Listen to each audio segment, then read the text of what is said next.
Hi class, in this video I'm going to show you how to simplify fractions to their lowest terms. But before that, let's define what a fraction is. A fraction is defined as a numerator over a denominator or a part over a whole. In our case here we have 4 over 8 or 4 divided by 8.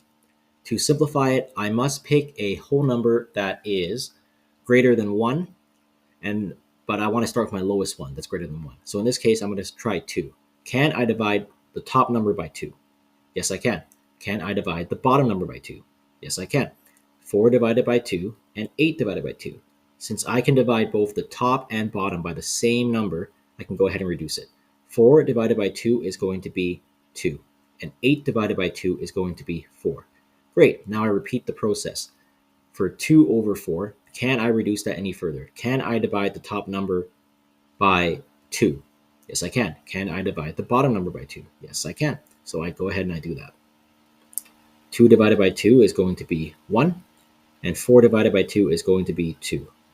Okay, now can I continue doing that? Can I divide the top and bottom number by the same number? Nope, I believe I am at my reduced form. Since 1 is pretty much a small number before the prime numbers, and 2 is a prime number, I have to stop here. But I will show you a shortcut.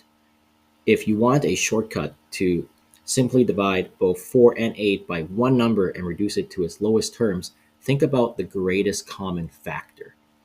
The greatest common factor between 4 and 8, if you watched the last video, is going to be 4. So if I simply divide both the top and bottom number by the greatest common factor, which in this case is 4, I will simply get my fraction in its lowest terms. 4 divided by 4 is 1, and 8 divided by 4 is 2. Notice how I still end up getting 1 over 2 in the end. Either I identify my greatest common factor and divide my fraction by it to get it to its lowest terms, or I simply just choose my smallest numbers, which in this case is 2, try to divide the top and bottom by it, and if it doesn't work, try 3. If 3 doesn't work, try 4. If 4 doesn't work, try 5. 5 doesn't work, try 6. If 6 doesn't work, try 7. You just keep trying until you can divide it by a number. Now let's work on our second example, 27 divided by 36.